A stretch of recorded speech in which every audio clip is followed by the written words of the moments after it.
কিন্তু আল্লাহর নবী বলে দিয়েছেন এমন পরিস্থিতি যদি হয় তাহলে তুমি জামাতে শরীক না হয়ে পেশাব সারবে আগে। পেশাব শরীক ওযু করে জামাত যদি তুমি লাগাল নাও পাও, ফেরেশতারা জামাতীদের মধ্যে তোমার নাম লিখে নেবে। কারণ আমি রাসূল বুঝি পেশাবে ধরলে কি হয়, ফেরেশতা বুঝে না। পুরো কোনটি কিনা আন্তর্জাতিক সম্পূর্ণ লক্ষ্য করে দেখেন, সারাদিন ঘুরে গেলে একবারে গাজীপুর থেকে বাড়িতে আসছেন, এসে খেতে পারেন নাই, ঘরে ঢুকছেন, বেগম সাহেব আপনার সামনে কই মাছ ভাজি করে, এরপর মূলার শাক কাঁচামরিচ সাইজ করে এনে রাখছে, ধন্যবাদ দিয়ে আবার সালাদ বানাই দিছে, অনেক জাতের আইটেম শাক সবজি। আর আপনার সারাদিন ক্ষুধার্ত, খাওন খুব চাচ্ছে মনে, এমন সময় শোনা যায় পাশের মসজিদে এখন আপনি খাবেন না মসজিদে যাবেন। যদি নবী আমাদের মধ্য থেকে না হতেন তো বলতেন না খেয়ে মসজিদে যাও, মসজিদে যাও, রেখে দাও, রেখে দাও, মসজিদে যা। মসজিদে গেলেও আপনি যখন নিয়ত বানতেন ফেটে বড় খিদা, বারবার নামাজের মধ্যে খালি কই মাছ ধরে এই জন্য আল্লাহর নবী বলেন, তিরমিজির হাদিস, আল্লাহর রাসূল বলেন নামাজকে খাওন বানায়ও না, খাওন দ্বারে নামাজ বানাও। আর তো জোরে বলেন নামাজকে খাওন বানায়ও না। আলহামদুলিল্লাহ রাব্বিল আলামিন, যে কই মাছটা থুয়েছি, আর রহমানির রহিম মুলার সাকো আছে। তখন দেখা যাবে আপনার যদি ভিতরটারে কম্পিউটার দিয়ে আমার এসে করা হয় তাহলে দেখা যাবে আলহামদুল ভাগে ভাগে কই মাছ, আলহামদুল ভাগে ভাগে কাঁচামরিচ, আলহামদুল ভাগে ভাগে সালাদ, যেরকম ঠিক না। আর ইমাম সাহেব যদি ইন্না আতায় না পড়ে আপনার কাছে মনে হবে যে সূরা বাকারা শুরু করে দিছে। সারা নামাজ খাওন খাওন হয়ে যাবে, যেরকম ঠিক না। তাই আল্লাহর রাসূল বলেন নামাজকে খাওয়ান বানায়ও না, খাওয়ানটারে নামাজ বানাও। আপনি বলবেন এই দাঁত তাড়াতাড়ি সাবায়া দেয়, জিহ্বার তাড়াতাড়ি গিল, জমাত চলে যাচ্ছে, আর জমাত চলে যাচ্ছে। এই বারবার খাওয়ানোর ফাঁকে ফাঁকে নামাজ জমাতের কথা যে বলবেন, খায়া যদি জমাত লাগান নাও পান, জমাতে যারা ছিল আপনার নামও জমাতের মধ্যে লেখা হবে। বুঝছেন? তাহলে রাসূল যদি না আমাদের মধ্য থেকে না হতেন তাহলে আমাদের দুঃখ দুর্দশা বুঝতেন না। আল্লাহর যদি উদ্দেশ্য হয় মানুষকে হেদায়েত করা, মানুষকে স্বীকার করা, তাহলে মানুষ নবীরই দরকার। আমরা ছোট সময় দেখছি বক শিকারী, বক বক বুঝেন তো আপনারা? বক শিকারী একটা বককে ধরে প্রশিক্ষণ দেয়, এটা ভালো করে আদর আপ্যায়ন করে, এরপরে একটা পিঞ্জিরার হাতা দিয়ে ভালো করে ঢাকে, আর বকটার পায়ের মধ্যে একটা রশি দিয়ে বাঁধে, তার হাতে একটা লাঠি দেয়। আপনারা শুনতেছেন? এখন বক ধরতে গেলে আর একটা বকের দরকার, কাউয়া দিয়ে বক ধরা যাবে না। জোরে কোন ঠিক কিনা? বক ধরতে গেলে যেমন বকের দরকার, কুড়া শিকারীরা কুড়া ধরতে গেলে যেমন একটা কুড়ার দরকার, ঠিক তেমনি হবে মানুষকে যদি হেদায়েত করতে হয় মানুষ নবীর দরকার। জিন্নাত নবী দিয়ে হবে না, ফেরেশতা নবী দিয়ে হবে না। এই কারণে কুড়া শিকারী একটা পিঞ্জিরার ভিতরে গিয়ে লুকায়, আর বকটারে রশি দিয়া লাঠির সঙ্গে বেঁধে, লাঠিটা দিয়া লুকায় থেকে বকটারে নাড়ায়, সে লুকাই। আল্লাহ বলেন আনা কুনতু কানজান মাখফিয়া, আমি হলাম গুপ্তধন, মুহাম্মদ সাল্লাল্লাহু আলাইহি ওয়াসাল্লামের মাধ্যমে তোমরা ধরতে চাই। যখন চাইলাম আমি বিকাশিত হই, তো ফাখালাকতুল খালকা, আমি মুহাম্মদ সাল্লাল্লাহু আলাইহি ওয়াসাল্লামকে সৃষ্টি করছি যার মাধ্যমে তোমরা ধরবো। আর তো জোরে কন্যা। এখন লক্ষ্য করেন, উদাহরণটা বুঝলেই বুঝতে সুবিধা। বক শিকারীর হাতে যে বক আর উড়ন্ত বক, দুইটা জাতিতে বক হইল, কিন্তু একটু বেশ কম আছে। কি বেশ কম? যেটা মালিকের কাছে, এটা হইল মালিকের প্রশিক্ষণ প্রাপ্ত। আর উড়ন্ত বকগুলো মালিকের প্রশিক্ষণপ্রাপ্ত নয়, জঙ্গলি বক। আর তো জোরে কম। নবীরা বললেন আল্লাহর প্রশিক্ষণ প্রাপ্ত। আর তো জোরে কম। আর আমরা হইলাম জঙ্গলি মানুষ। প্রশিক্ষণপ্রাপ্ত বকটা যদিও মালিক যে জাতি, এই জাতের মধ্যে না, কিন্তু মালিকের সাথে বিচ্ছিন্ন নয়। আর তো জোরে কম। রশি দিয়া লাঠির সাথে বান্দা, লাঠি দিয়া নাড়ায়, যুগ সূত্র আছে রশির। জোরে কম ঠিক কিনা? উড়ন্ত বকের সাথে মালিকের কোনো সম্পর্ক নাই। ঠিক নবীরা যদিও আমাদের জাতি মানুষ, কিন্তু আল্লাহর সাথে সম্পর্ক বিচ্ছিন্ন নয়। ওহির রশি বান্দা, ওহির দূর বান্দা, শুনতেছেন? আর আমাদের সাথে আল্লাহর ডাইরেক্ট কোনো সম্পর্ক নাই, সম্পূর্ণ বিচ্ছিন্ন। বক লড়াইলে একটা বক কয়, আরে আমার জাতি ভাই উড়াল দিতেছে, চল যাই। কাছে আইলেই চঙ্গল দিয়ে ধরে। এমনি সে ছুটতে চায়, নখ দিয়ে আঘাত করে, টুট দিয়ে আঘাত করে, তখন দেখা যায় রক্তাক্ত হয়।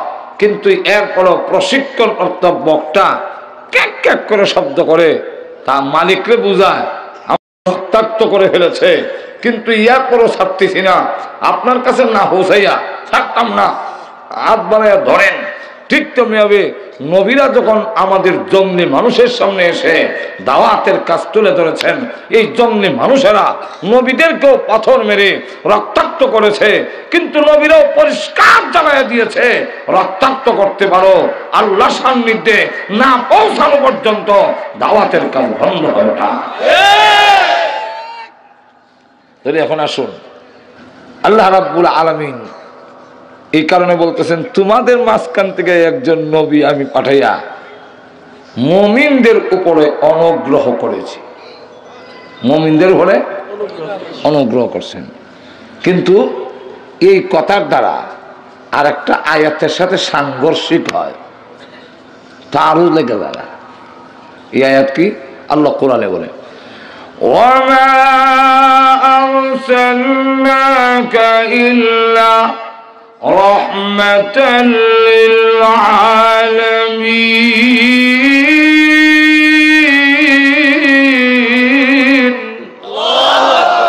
ওয়ামা আরসালনাকা ইল্লা রাহমাতাল লিল আলামিন।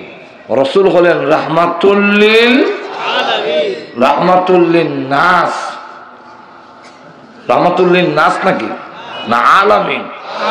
রাহমাতুল লিল মুমিনিন। রাহমাতুল লিল আলামিন, সকলের জন্য রাসূল রহমত। এই আয়াতের মধ্যে আল্লাহ বলেন মুমিনদের উপরে ইহসান করছেন। আর আরেক আয়াতে তো বোঝা যায় সকলের জন্যই নবী রহমত, সকলের জন্যই তুই আল্লাহর দয়া, সকলের জন্য তুই আল্লাহ ইহসান, গোটা মানব জাতির জন্যে, সকল মাখলুকাতের জন্যে। তাহলে এই আয়াতে শুধু মুমিনকে বললেন কেন? বলবো এই কেন জবাব দেব? দিতে গেলে আগে এক্সাম্পল, উদাহরণ বুঝতে হবে। দিব উদাহরণ। আসমান থেকে যে বৃষ্টি পড়ে, এই বৃষ্টিকেও কোরআনের রহমত বলছে। কোরআনের এক আয়াতে আছে বাইনা ইয়াদাই রাহমা, তোমরা সামনে রহমত আসতেছে।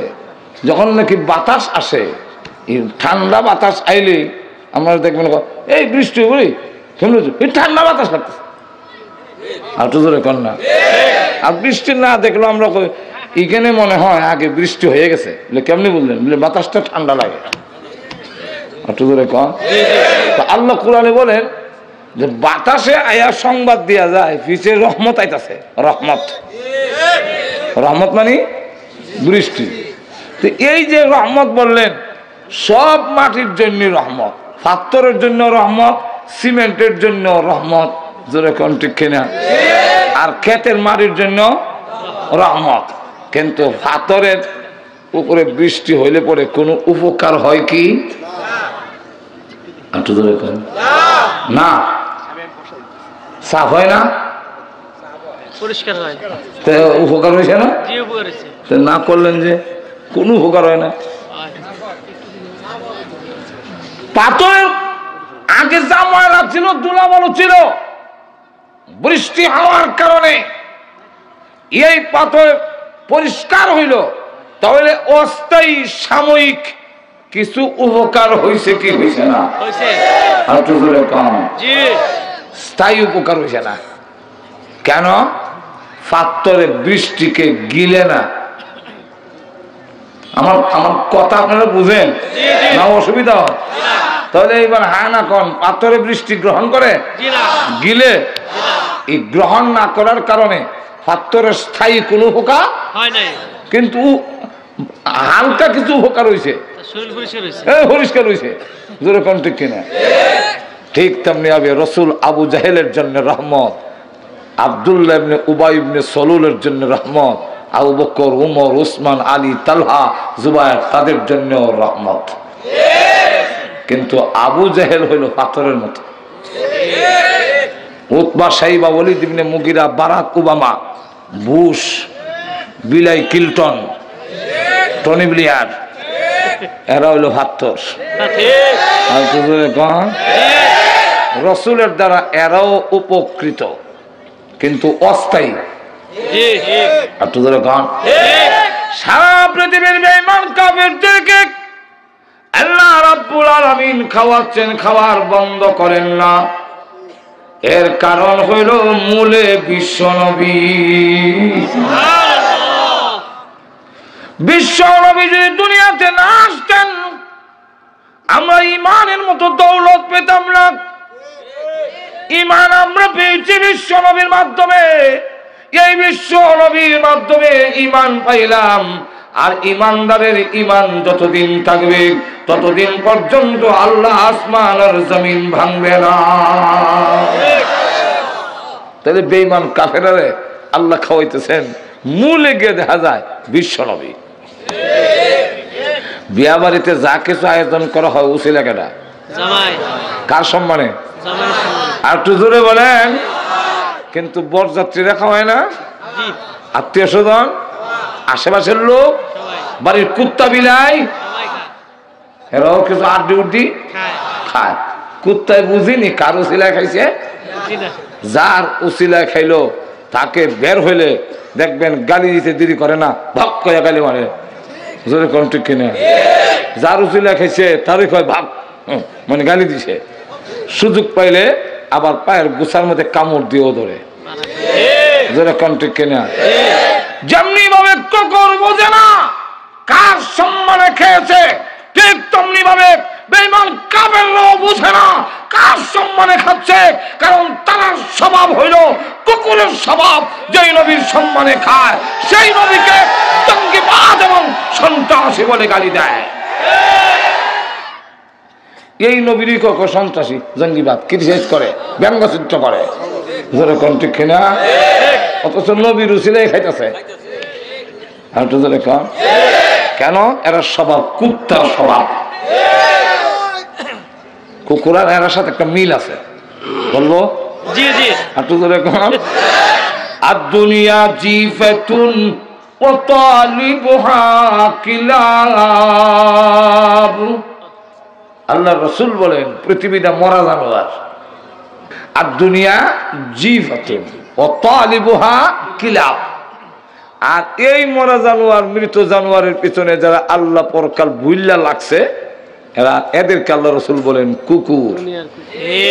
আর তুজুরে বলেন মুহাদ্দিসিনে কেরাম এর ব্যাখ্যায় আনছেন যে এই যে কুকুর বললেন, মরা জানোয়ার কি শুধু কুকুরই খায়, শিয়ালে খায় না?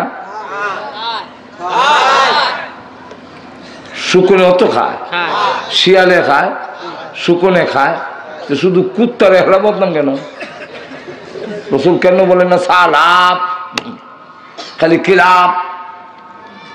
কয়েক কারণ আছে। কারণ কি? কারণটা হইল শুকুনে দিনের বেলা আসে, রাত্রে তার জায়গায় চলে যায়, বাড়ির কথা বলে না।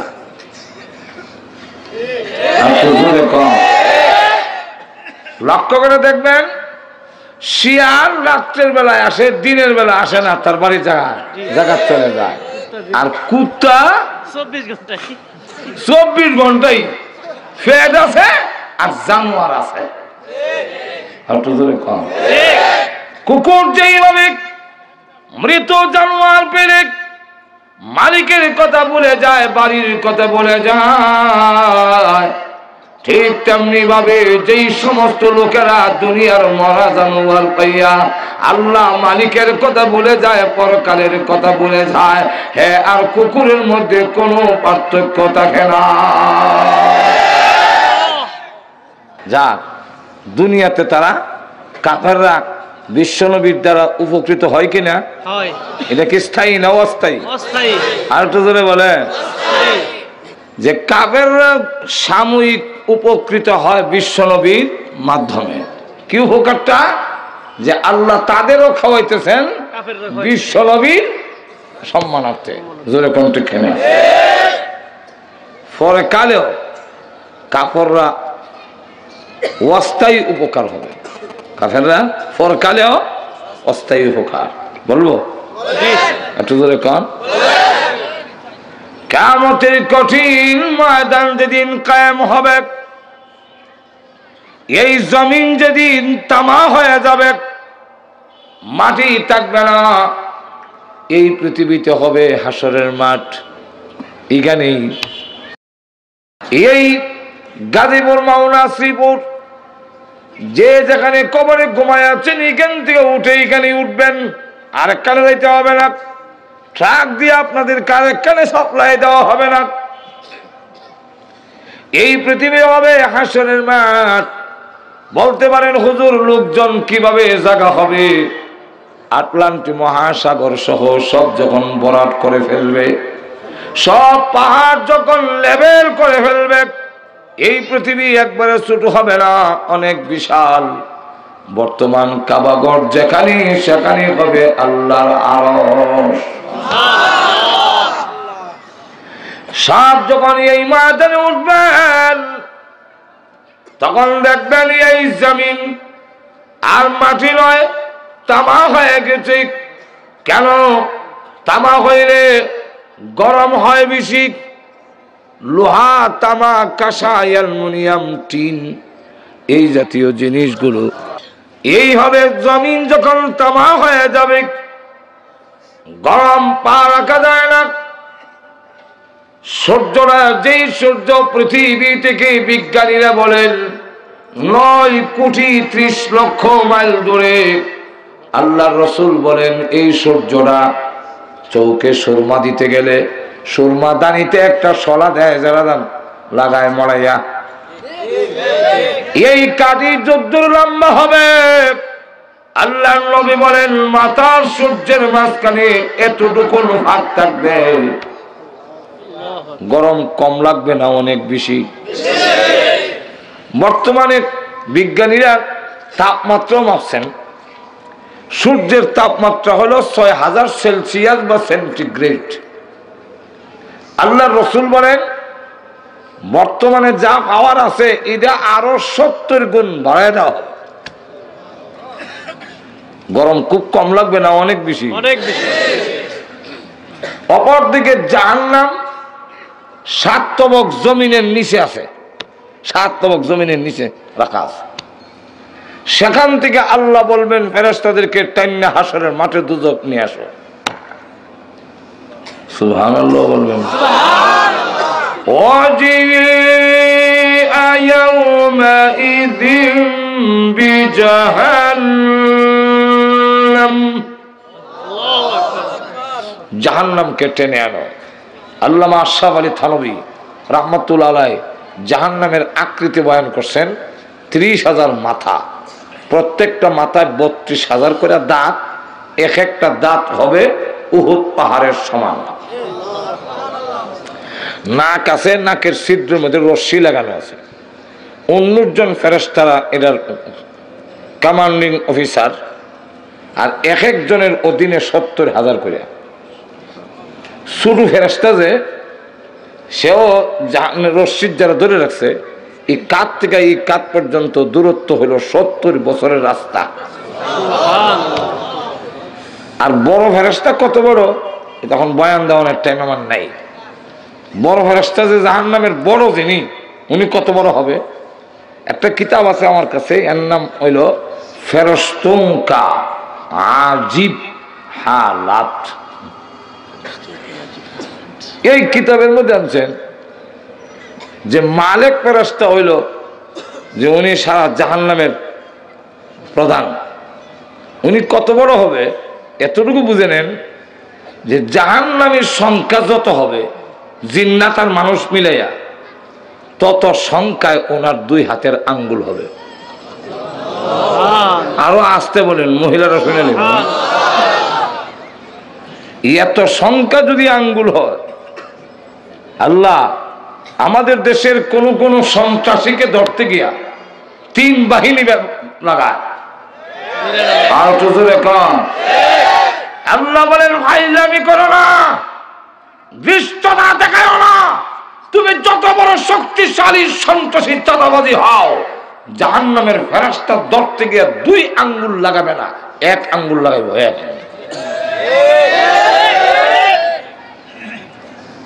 এখন এইভাবে দইরা জাহান্নামের দিকে যখন ঢিল মারবে,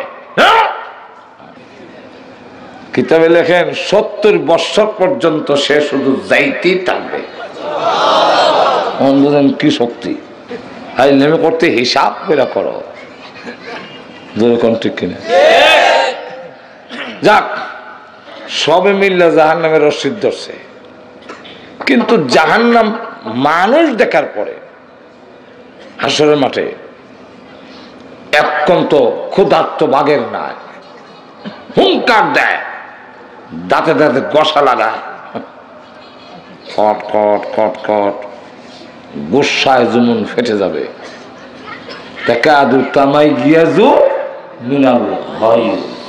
ফেরেশতারা ধরে আটকায়, কিন্তু আটকাইলে কি হবে? আমাদের দেশে যারা বড় সার ভালো, সার বোঝেন তো, সার, হ্যাঁ, এই সার এমনি মালিকের রশিদ ধরে রাখলে দেখবেন হ্যাঁ যখন দৌড় দেয় মালিক এমনি রশিদ ধরে রাখে, মালিক অটোমেটিক যায়। ঠিক না? জাহান্নাম যখন টান দেয় 19 জন এক একজনের অধীনে 70,000 করে সব অটোমেটিক যায়। প্রভু তুমি না বলেছিলে মানুষ আমার খাবার, লক্ষ লক্ষ বছর ধরে আমি ক্ষুধার্ত, খাবারের অভাব নাই গো, বলো না রশিদা ছেড়ে দিতে, সবগুলো খাওয়ান খেয়ে ফেলি। আল্লামা মুফতি শফি সাহেব রাহমাতুল্লাহ আলাইহি তাফসীরে মারিফুল কোরআনে এই আয়াতের ব্যাখ্যায় আনছেন, হঠাৎ করে ফেরেশতাদের হাত থেকে রশিদা ছুটে যাবে, তখন সে খাওয়া করছে জাহান্নামের দিকে। আর যতগুলো নদ নদীর রেখা ছিল সমস্ত রেখা দিয়ে এক একটা জিহ্বা বেরিয়েছে গ্রাস করার জন্য। এই অবস্থায় ফেরেশতারা বারবার চেষ্টা করতেছে রশিটা ধরার জন্য, কিন্তু লাগাল হয় না, হেজেতেছে পাগলের মতো। এই অবস্থা দেখা নবীরা তখন বলবে উম্মতের দরকার নাই, আমার বাঁচাও। ওলি গাউস কুতুবরা বলবে আল্লাহ মুরিদ লাগতো না, আমারে বাঁচাও। ভণ্ডরা বলবে আল্লাহ আমি ফির আসতাম না, আমি একটা ভাব ধরছিলাম দুনিয়াটা খাওয়ার জন্য, আমি ফির না। মা বাবা সব আতঙ্কিত। আল্লাহ হুঙ্কার দেয়, ফেরেশতারা জিবরাইল ইসরাফিল মিকাইল সব লাইনে দাঁড়াও, আমি আল্লাহর অনুমতি ছাড়া কথা বলবো না।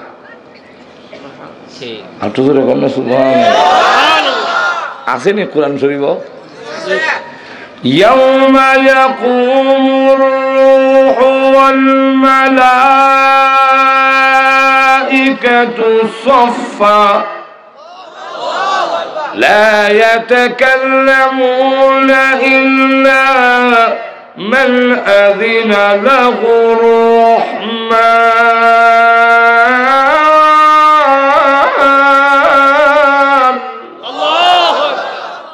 আল্লাহ বলবেন আমার অনুমতি ছাড়া, রহমানের অনুমতি ছাড়া কোনো কথা। জিবরাইল আলাইহিস সালাম আতঙ্কিত হইয়া আল্লাহর আরশের হায়া ধরিয়া, আল্লাহ আমারে বাঁচাও, না জানি কোন ঠাডা আমার উপরে পড়ে। আল্লাহ হুঙ্কার দেয়, লিমানিল মুলকুল ইয়াউম, আজকের রাজত্ব কার? রাজত্ব রাষ্ট্রীয় ক্ষমতা হইয়া যা ইচ্ছা তা কইছ, যা ইচ্ছা তা করছ। এখন বল হাওয়ার দেখা, দেখা হাওয়ারটা। আইনা নমরুদ, আইনা ফিরাউন, নাম ধরে রাখবো। নমরুদ কইরে কথা কস না, কস না এখন কথা। বুশের নাম তো লই তুই না, কারণ পুরান ভাগরেরই বাত নাই, আবার বলে নতুন ভাগর। ওই সময় আমাদের নবী, বিশ্ব নবী, তিনি তখন বলতে থাকবে উম্মতি উম্মতি ওনা, নফসি নফসি না।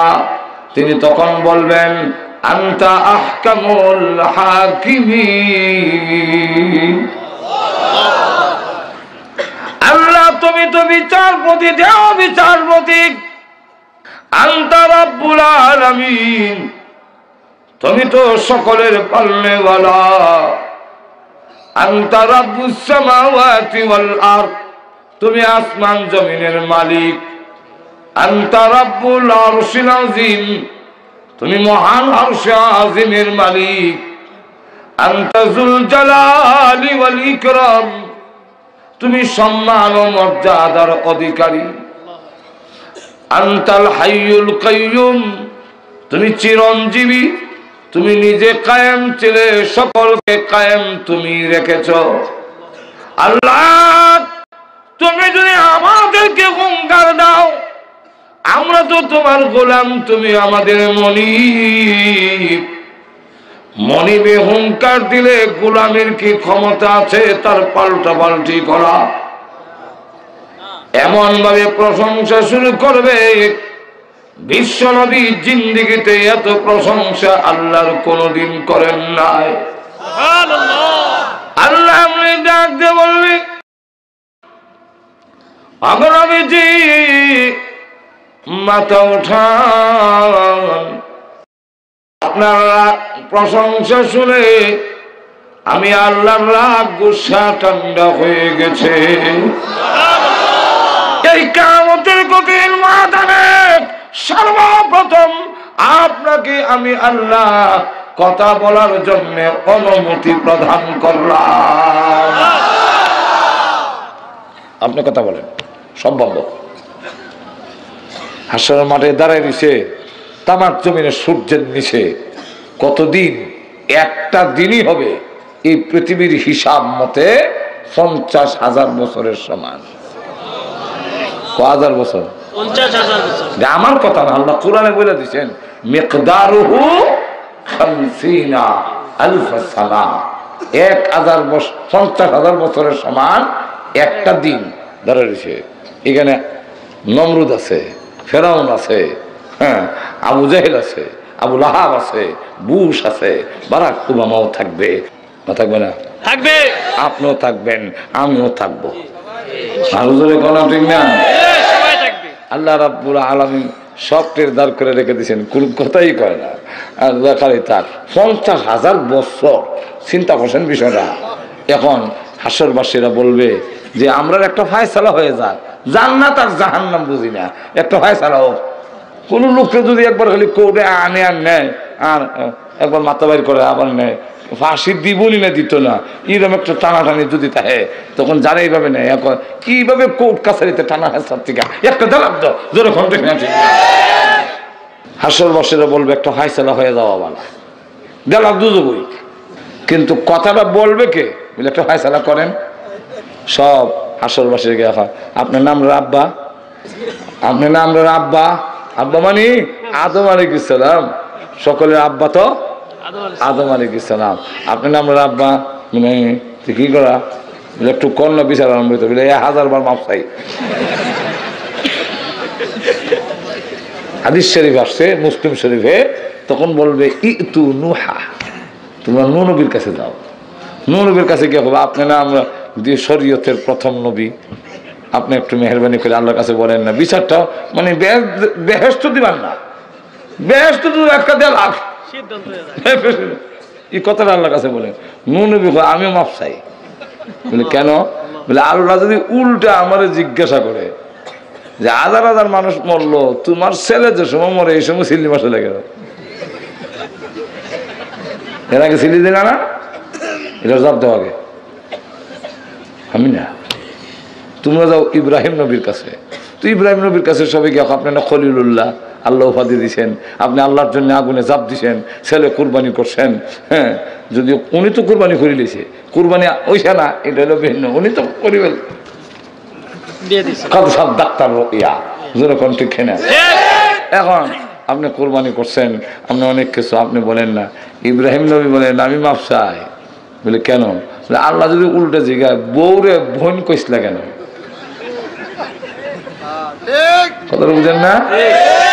মুসলমান মিশা কথা বলতে পারে না, কিন্তু মিশাও না, আবার একটা শব্দের দুইটাও অর্থ হইতে পারে, এমন কথা বলা জায়েজ আছে, এমন কথা বলা জায়েজ আছে। যেমন হযরত আবু বকর সিদ্দিককে জিজ্ঞাসা করেন হিজরতের রজনীতে, আরে কাফের যে ও আবু বকর তোমার সাথে লোকটাকে, আবু বকর সিদ্দিক বলেন হিজরতের দিন রওনা দিছি, এখন যদি বলি মোহাম্মদ তো তুই এক্ষুনি আমরা আটকাই দিব, আর যদি বলি মোহাম্মদ না মিথ্যা হবে, মুসলমান মিথ্যা বলতে পারে না। তাই তিনি বলেন হুয়া রাজুলুল্লাযী ইয়াহদিনি, তিনি ওই ব্যক্তি যিনি আমার পথ দেখান।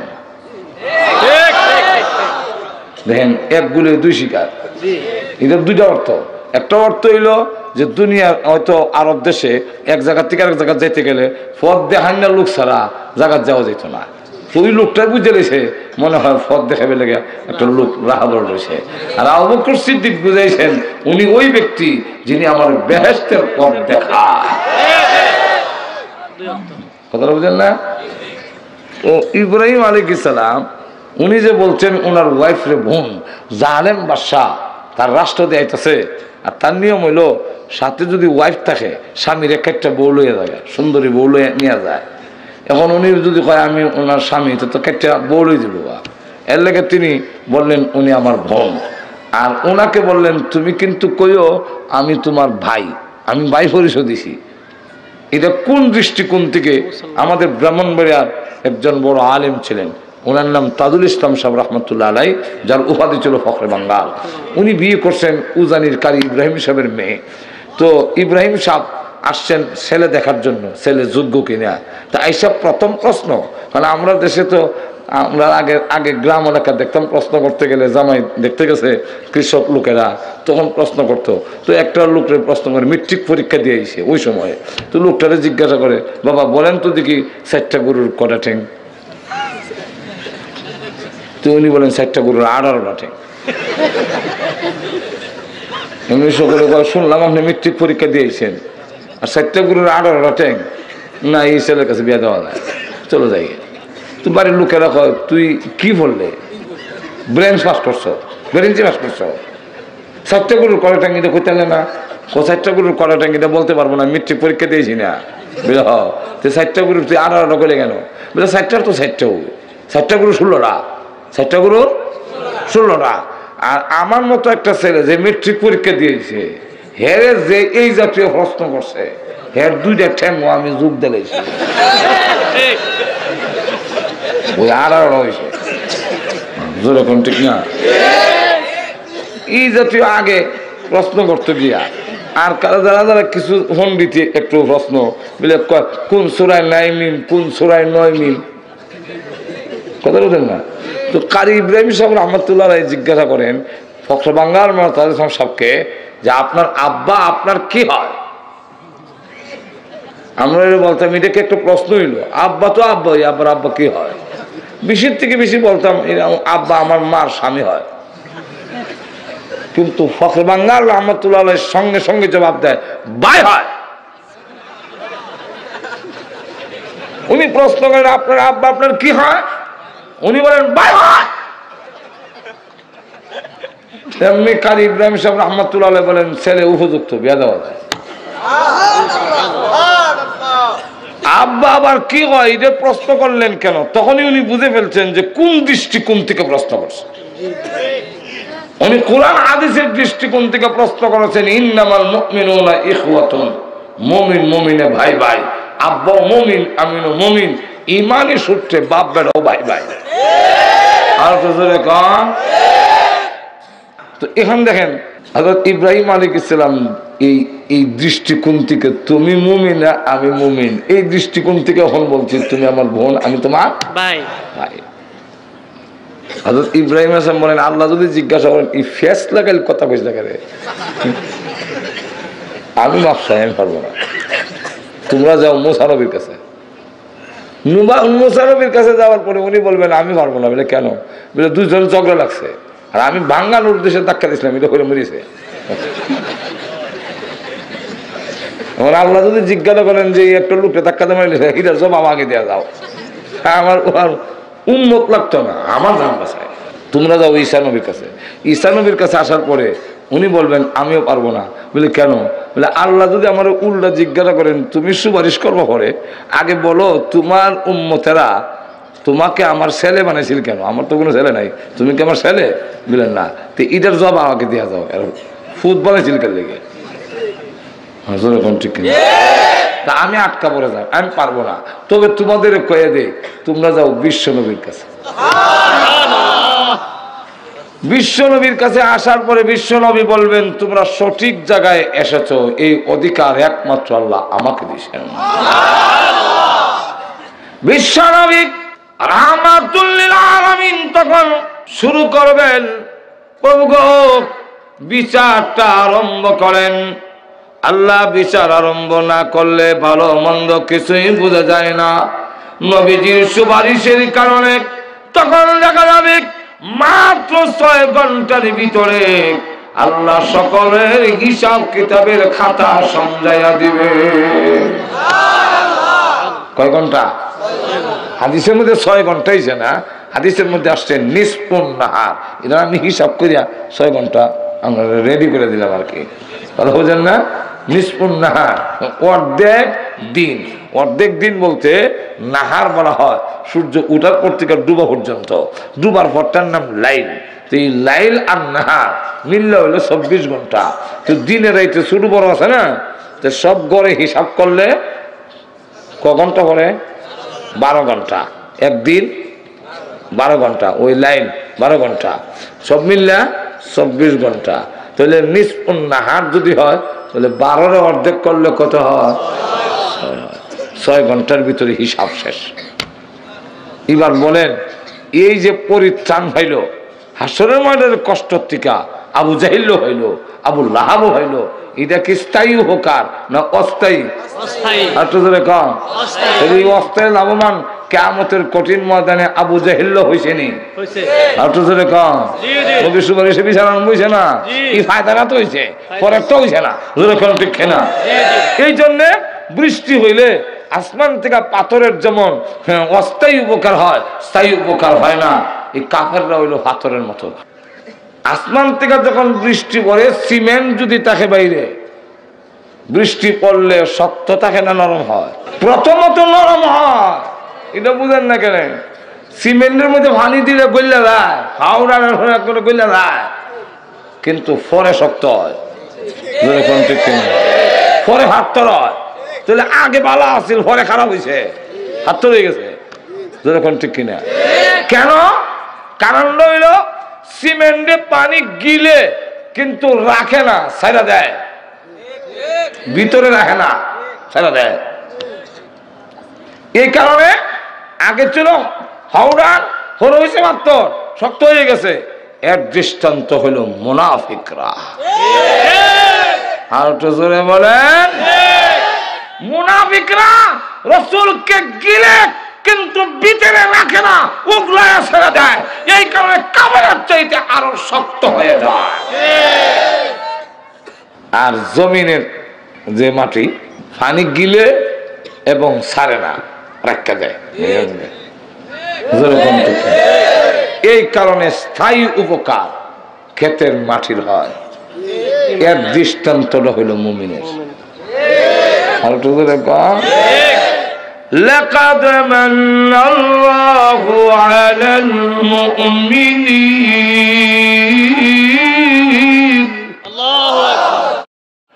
আর কোরআনে যত এইভাবে মুমিনিন কইছে এর অধিকাংশ মুফাসসিরে কেরামের রায় হইল সাহাবায়ে কেরাম। কারণ এর প্রথম মিসদাক, প্রথম এর হইল সাহাবায়ে কেরাম। যখন কারা সাহাবায়ে কেরাম, আর তো যখন সাহাবায়ে কেরাম সত্যিকারের মুমিন ছিলেন। আমরা সত্যিকারের মুমিন না, বেজাল মুমিন। আর তো যখন আমেরিকাতে কিছুদিন আগে হামলা হয়েছে, টর্নেডো, ফিরাইতে পারছে না, এত বড় শক্তি ফিরাইতে না। কিন্তু মদিনায় একবার টর্নেডো আয়া আসতেছে, উমর যখন জানতে পারলেন টর্নেডো আসতেছে, দইরা মাঠে গেলেন, গিয়ে হাত দিয়া ইশারা দিয়ে বলেন থামো। আল্লাহু আকবার, আর একটু জোরে আল্লাহু আকবার, থামো। সঙ্গে সঙ্গে টর্নেডো থেমে গেছে। আর একটু জোরে কর না। ওমর রাদিয়াল্লাহু আনহু সামনে যায়, টর্নেডো ভিসে যায়। উনি সামনে যায়, টর্নেডো ভিসে যায়। এখন এইভাবে নিতে নিতে পিছনের দিকে তাড়াইয়া পরে এক জঙ্গলের দিকে, পাহাড়ের দিকে আঙ্গুল দিয়ে ইশারা দেখা, ওই পাহাড়ের দিকে চলে যা, কোন দেশের জনগণের বস্তিতে ঘর বাড়ি ভাঙবি না। সুবহানাল্লাহ।